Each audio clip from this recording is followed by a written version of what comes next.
안녕하세요. 자동차 전문 팟캐스트 2차 저차 진행을 맡은 로드테스트 김기범 편집장입니다. 여러분 안녕하세요. 2차 저차 다 살고 싶은 팟빵 예피디입니다. 편집장님 안녕하세요. 네, 안녕하세요. 예피디님. 오랜만이십니다. 네, 오랜만입니다. 맞다. 네. 2차 저차 5주년이네요. 아, 그래요? 5년이나 됐어. 5년 됐네. 진짜. 이제 입사하시면서 자동차. 저를 뽑아주시면 자동차 프로그램을 만들겠다.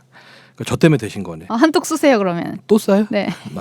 싸드릴게요. 네, 피디님. 오늘은 우리 무슨 얘기 할까요? 과학 프로그램 과장창의 진행자이신 지대넌야 씨라고 혹시 들어보셨죠? 네. 지금은 이제 과장창 과학 커뮤니케이터로 과학 프로그램을 진행하고 계시는 네. 독실님 모셔보도록 하겠습니다. 독실님 안녕하세요. 네, 반갑습니다. 안녕하세요.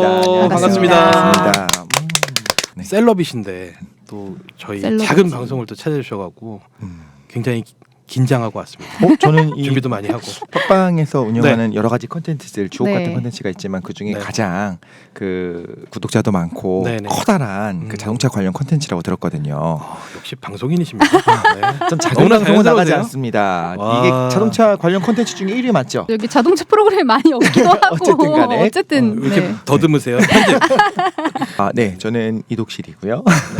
그 지대열바 널 이제 발음이 이제 이제 안 한지 오래돼가지고 발음이 지대열바시라고 이제 안 하는 팟캐스트를 네. 예전에 이제 최 사장님과 함께 이제 깡쌤 최 사장님 그리고 그 김도희님이랑 이렇게 넷이서 같이 진행을 했었어요. 이게 그거를 2014년에 시작했나요?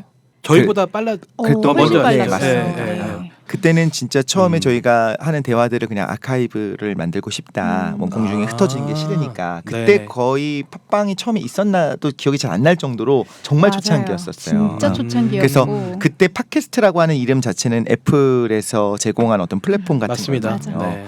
거기에 올리면서 이제 시작을 한번 해보자 했는데 생각외로 되게 금방 많은 분들이 사랑해 주셔가지고 그러면서 이거저거 이제 활동을 하게 됐어요. 그래서 이독실이라고 하는 이름은 이제 예명인데 저는 과학도 정말 좋아하는데 기독교인이에요. 그래서 네. 종교에도 나는 되게 독실한데 그래도 독실이라고 하자. 어. 지금은 과장창이라고 하는 네. 과학으로 장난치는 게 창피해라고 하는 국내 최고의 과학 네네. 팟캐스트 진행 지금 같이 하고 있습니다. 그럼 독실님은 과학을 전공하신 거예요? 학교 다닐 때? 전공은 그렇습니다. 네, 전공은 전기전자 전공. 전기전자. 와, 근데 뭐 잘 못합니다. 모릅니다. 전공을 잘했으면 이렇게 네네. 딴 길로 새지 않았을 것 같아요. 그쪽 랩에 계속 있다가 네네. 뭐 그쪽 관련된 거로 취업을 했을 것 같은데 네네. 안 맞으니까 딴 그래요? 짓을 좀 하는 게 아닌가 싶기도 해요. 그래도 딴 길로 나오신 것 치고는 너무 잘 아, 좋은 그럼요. 콘텐츠 네. 하셔서 근데 왜 지금까지도. 처음에 그 전공을 선택하신 거예요? 이거 재밌는데 이거 고등학교 때까지 진짜 좋아했던 과목은 따로 있었어요. 화학을 진짜 좋아했어요. 아. 정말 이거는 정말 사랑한다 싶을 정도로 정말 좋아했거든요. 그래서 그거에 대해서 뭐 상도 좀 타고 그렇게 하면서 그때 특차 같은 게 있었잖아요. 그런 개념으로 해서 대학을 갔는데 네. 가고 나니까 이제 지친 거예요. 딴 걸 좀 해보고 싶은 느낌이잖아요. 네. 남자는 전자지 약간 이런 게 있었어요. 남자는 전자다. 그리고 네네. 취업은 그때까지는 생각을 안 했고 그때 만약에 기계과를 선택했으면 좀 다른 길을 갔을 수도 있겠다. 그러실 수도 있겠다. 저는 이제 전공을 분자생물학 했는데 오, 오히려 전기전자 쪽이랑 전혀 먼데 슈제님 때 네. 분자생물학이 우리나라에 많이 있었나요?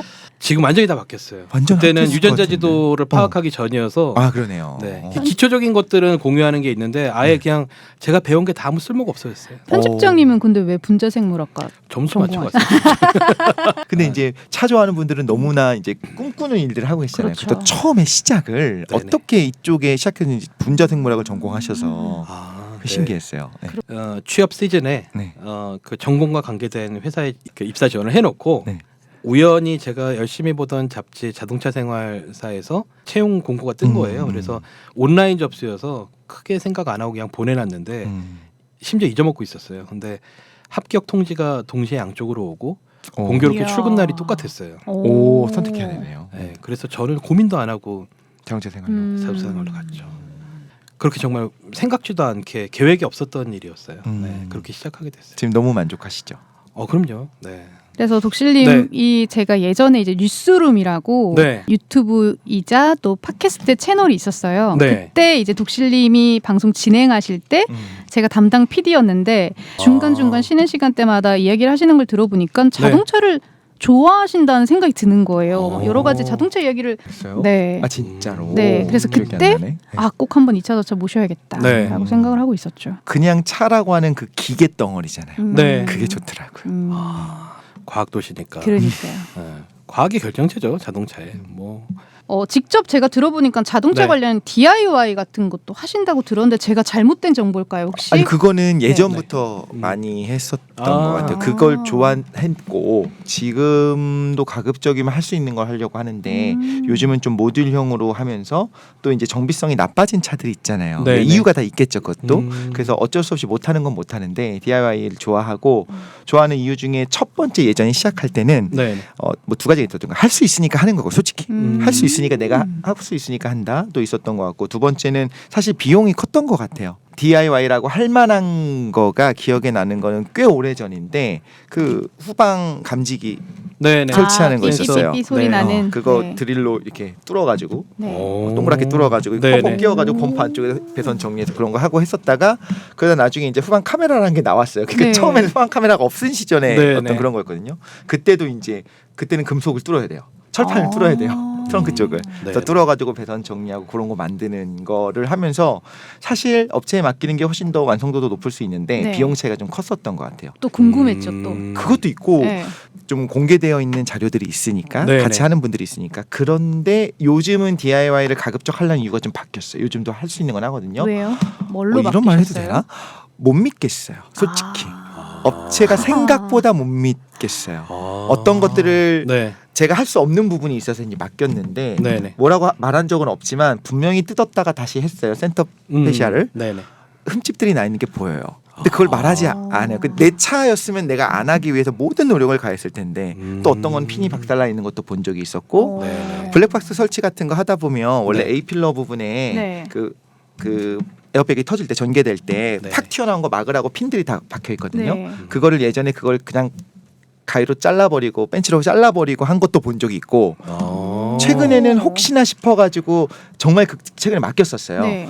그 차를 이렇게 열어보니까 음. 그 라인을 안쪽으로 넣어야 되는데 그것도 바깥쪽으로 그냥 배선을 한 거 보면서 음. 항상 블로그를 보면 뭐라고 나오냐면요. 기존의 업체들은 이런 식으로 하는 업체들이 있는데 우리 업체는 그렇게 하지 않고 정말 고객의 안전을 최우선으로 합니다. 그런 블로그 되게 많이 나와요. 네네. 근데 실제로 제가 해보니까 돈을 주고 맡겨도 생각보다 옆에서 꼼꼼하게 보지 않는 이상 안 하는 경우도 많고 그렇게 하는 걸 봤다고 해서 제가 이거 다시 해주세요 말할 수 있는 사람도 아니고 그리고 심지어 요즘 좀 정말 공식 사업소 같은 데 들어가면 네. 아예 저기 대기실로 가라고 하잖아요. 맞아요. 안 그쵸? 보여주잖아요. 네. 못 보니까. 솔직히 못 믿겠는 거예요. 근데 하나 또 사례 있는데 하나 더 사례 말씀드려도 돼요? 아, 그럼요. 이거 지금 되죠. 깜짝 놀랄 사례입니다. 네네. 모 사업소예요. 네. 거기는 그 모 사업소에 들어갔는데 이거 편집해 주실 거면 말을 할게요. 네, 일단 해주세요. 사업소예요. 네. 근데 핸들 리콜이 들어왔어요. 그래서 핸들을 뺐다가 다시 끼우는 거예요. 네네. 근데 이제 클릭들이 달려 있고 핸들이 중심을 센터를 맞춰야 되니까 예전에 네. 인피니티는 클릭이 있었어요. 네. 클릭이 있는데 뺐다가 다시 꽂는 과정에서 삐뚤어 낀 거가 거의 확실한 거예요. 너무너무 확실한 거예요. 그래서 아무리 봐도 얘가 요렇게 앞으로 가는 거예요. 근데 이제 다시 갔어요. 네. 집에 가다가 다시 바로 돌아가고 다시 갔다. 뭔가 좀 이상해서. 너무 이상하죠. 네. 여기 옆으로 가니까. 그치. 내가 이거 리콜 받기 전까지만 해도 이러지 않았는데 이거 너무 이상하다. 이거 이거 잘못 끼우신 게 아닌가 했는데 절대 그럴 리가 없다. 그러면서 하체에 예전에 한번 방지턱 같은 데 세게 부딪혀갖고 휘었던 흔적이 있던데 그래가지고 그때 휘었을 거다. 아니 그러면 이전부터 계속 휘었었어야 되는데 왜 네. 그런지 모르겠다. 그러니까 근데 절대 그럴 리가 없다는 거. 그래서 만약에 이걸 고치고 싶으면 하체를 다 바꿔야 되는데 그 부분을. 그래서 제가 뭐라고 했냐면 사정을 했어요. 제가 책임질 테니까 다시 제대로 한 칸 옆으로 끼웠는데도 불구하고 삐뚤어 가면 말 그대로 차가 네네. 이상이면은 제가 그건 알아서 할 테니까 죄송한데 한 번만 해주시면 안 돼요. 그러니까 제가 그거를 말을 이렇게 세게 못 하거든요. 네네. 그러니까 그쪽에서 그냥 알겠습니다. 그리고 뭐 안 되면 그거는 저희가 네네. 어떻게 드릴 수가 없어요 하고 한 칸 옆으로 끼웠어요. 네. 당연히 정상으로 가죠. 어. 그러니까 공식 사업소에서 핸들을 옆으로 삐뚤어 끼우는 거를 경험을 불과 2년 전에 했어요. 솔직히 못 믿겠어요. 그래서 제가 할 수 있는 건 그냥 제가 하고 싶을 때도 있어요. 아니면 옆에서 볼 수 있게 해주든가. 근데 절대 보게 못 하잖아요 요즘. 그렇죠. 그러네. 근데 그 운전대 이전에 말씀해주신 사례들은 다 검증을 했기 때문에 확인을 했기 때문에 이제 그 잘못된 부분들을 파악하신 거잖아요. 네. 정말 되게 꼼꼼하신 그쵸. 성격이시다. 그러니까 보통 사람이면 거의 그냥 모를 내용인데 그쵸. 그걸 아시니까 네. 보이는 거죠. 음. 저희가 이제 독실님을 모셨으니까 네. 또 차 취향 테스트를 한번 해보려고 합니다. 나는 B당이다 혹은 M당이다. BMW 대 벤츠. 벤츠가 더 좋지 않아요? 저는 벤츠 당이 더 아. 가까운 것 같아요. 남자들은 다 BMW에 대한 로망들이 있어요. 있죠. 야 여기는 그렇게 무게 배분이 그게 기가 막히다며 여기는 네. 뭐 핸들 한번 돌려보면 코너링만 해보면 뭐 반한다며 이러면서 막 그래서 꿈의 차로 뭐 그 세그멘트에서 제일 뭐 베스트셀링이라고 하는 3 시리즈 뭐 이런 것도 한 번쯤 타보고 싶다 이런 생각을 막 했었는데 다른 방송에서 알게 돼서 좀 친하게 지냈었던 당시에 그 형님이 있었어요. 레이서 형님이에요. 네. 그분은 그 모 브랜드에서 이제 협찬을 받아서 되게 좋은 차 플래그십 차를 타고 다니는데 그 독일 차였거든요. 근데 형 근데 차가 뭐가 제일 좋아요? 차는 벤츠지 그 얘기를 그래요? 농담을 네. 하신 거지만 아. 네네. 근데 그 말이 되게 꽂혔어요. 어쨌든 간에 우리가 차에 기대할 수 있는 많은 요소들이 있잖아요. 그리고 어떤 차를 선택하더라도 제가 처음 첫 차로 아버지 차 물려받아서 샀던 네. 그 차보다 훨씬 좋아졌음에도 불구하고 왜 우리가 어떤 차보다 10% 20%의 성능이 더 좋은 거를 타야 된다를 생각하면서 그럼 가장 뭐 극한의 성능을 끄집어낸 차를 좋아하는 경향이 있는데 네. 그럴 필요가 없다는 생각이 들어요. 그냥 예쁜 차, 날 만족하게 하는 차, 뭐 그런 것 쪽으로 간다고 하면 그리고 안전성 있는 차, 믿을직한 차 이런 걸로 네네. 간다고 하면 그럼 벤츠가 괜찮지 않나 생각이 들어요. 그렇구나. M당에서 그럼 그 중에 하나 아무 조건 없이 내가 고를 수 있다. 진짜 네. 멀고 싶다고 한다면 네. 거기서 나온 SUV 중에 전기차가 있더라고. EQC. 네. 네. 그거가 저희 아파트 지하에 하나가 있어요. 아. 볼 때마다 그냥 너무 멋있는 거예요. 어. 타고 싶다 이 생각을 했었던 것 같아요. 어. 트럭도 되게 타보고 싶어요. 트럭이요. 거기 상용차. 현실적으로는 CLS가 좋은 것 같아요. 저 성능보다 디자인이 더. 디자인. 성능보단 왜냐면 성능이 디자인. 이미 다 너무 좋아졌어요. 맞아, 다 좋으니까. 예전에 최 사장님이랑 같이 얘기했었던 건데 네. 그때 그랜저를 같이 타면서 했던 말이 그랜저 정도면은 누구에게라도 가족차로 이 정도면 충분하지라는 생각을 했었어요. 네. 실내 공간부터 시작해서 모든 점이. 음. 근데 HG 다음에 이제 IG 이후로는 이제 핸들링조차 되게 좋아졌잖아요. 네네. 그러면 사실 그 이후는 그냥 사실 취향이다 이런 생각이 전 어. 개인적으로 하게 됩니다. 그 CLS 어떤 건지 아세요? 아, 디자인? 네, 알죠. 네. 그 쿠페형 세단의 거의 원조가 됐던 음. 쿠페가 원래 문 2개짜리 차를 지칭하는 말이었는데 음. 쿠페처럼 지붕을 미끈하게 뽑아놓고 벤츠가 맞아요. 이게 쿠페야 4도어 쿠페야 음. 이렇게 정의를 비틀었거든요. 저 AMG GT로 가겠습니다. AMG GT도 이제 4도어가 있고 그냥 쿠페가 있잖아요. 쿠페가 스포츠카죠. 예쁘긴 해 쿠페. 쿠페가. 아, 이쁜 차를 좋아하시구나. 아마 진짜. AMGT가 이제 단종될 거예요. 아마. 음. 네. 저희 유튜브 채널 와서 보시면은 음. 저 AMG GT랑 포르쉐 911 GT3랑 강병희 선수가 나와서 비교 시승한 영상이 있어요. 편집장님은 B당이랑 M당 중에서 둘 중에 하나라면 벤츠 쪽을 더 선호하는 게 맞아요. 그래요? 네네. 운전을 하는 과정에서 차가 주인공이 되는 걸 원치는 않아요. 차를 의식하고 싶지 않아요. 네. 벤츠가 이 차의 운전 감각을 세팅할 때 출발한 지 얼마 지나지 않아서 이 차의 존재를 잊게 만드는 목표를 두고 세팅을 하거든요. 그래서 벤츠의 차종은 소형 차건, 대형 차건 운전 감각이 결이 굉장히 비슷해요. 그게 어쩌다 보니까 그렇게 된 게 아니라 철저하게 원하는 그 목표점을 향해 세팅을 한 거예요. 그래서 젊은 분들이 입장에서는 이게 별로게 느껴질 수 있는. 자극이 없죠. 네. 적죠. 약간 평양냉면처럼. 어. 그래서 벤츠 담당자 그 이제 소형차 개발 총괄하는 분이었는데 미국에서 인터뷰했었는데 A 클래스를 몰던 사람이 E나 S를 몰아도 내 차랑 크게 틀리지 않구나, 비슷하구나 이런 느낌을 주는 게 목표라고 하더라고요. 근데 이제 BMW는 근데 이제 그 독실님도 BMW를 아직 운전을 안 해보셨다고 네네. 했잖아요. 꼭 몰아보셔야 네. 아마 이 비교를 할 수 있는 그러네. 잣대가 생길 것 같아요. 그래서 저희는 이제 이 차의 특성을 가장 뚜렷하게 파악하는 방법 중에 하나가 같은 환경에서 차만 바꿔가면서 타보는 거거든요. 그러네. 그럼 그 차이가 극명하게 드러나요. 맞아. 그리고 차를 탈 때 그 차에 대한 느낌은 대부분 10분 이내에 다 끝나요. 그 시간이 지나면은 그 차에 적응을 하거든요. 그래서 저는 시승할 때도 10분. 처음에 10분에서 15분 안에 느낌에 굉장히 집중을 해요. 시간이 지나면 저도 까먹어요. 아, 무뎌지고 적응하니까. 적응하고. 동급의 차를 다른 브랜드를 타다가 BMW를 딱 타면 어떤 느낌이냐면 이 붓글씨를 배워보신 분들은 알 거예요. 이 서예를 할 때 글이 예쁘게 써지려면 팔에 힘이 들어가면 안 되거든요. 힘을 빼고 약간 이렇게 느슨한 상태로 할 때 정말 자연스럽고 예쁘게 서체가 나온다고 배웠어요 예전에는. 근데 BMW의 운전대를 딱 감아채는 감각이 딱 그래요. 팔에서 이렇게 힘을 딱 뺀 느낌이에요. 정말 말도 못하게 사뿐사뿐하고 굉장히 뚜렷한 차이가 있어요. 파워핸들이 세서가 아닐까요? 그렇진 않아요. 네. 아니고 그 무겁고 가볍고의 느낌도 아니고 전체적으로 값에. 이 차의 운전대를 꺾었을 때의 느낌은 여러 가지 요소가 좌우를 하는데 네. 타이어가 고무니까 타이어가 비틀리면서 만드는 반발도 있고 네. 말 그대로 스티어링 파워 스티어링 요즘 전자식이니까 담력을 의도적으로 설정을 할 수가 있거든요. 그 담력이 주는 느낌일 수도 있고 네. 또 무게 중심이 어떻게 어느 정도 빠르게 한쪽으로 쏠리는지 이런 감각들이 어우러져서 느낌을 만드는데 정말 BMW는 탁월해요. 기가 막히게 하는군요. 그래서 S클래스가 정말 좋지만 이번에 새로 나온 신형도 7세대 신형도 타보고 느낀 게 벤츠가 딱 기존보다 20% 좋게 만들었구나 이 생각이 딱 들더라고요. 왜냐하면 그래도 잘 팔리거든요. 그렇구나.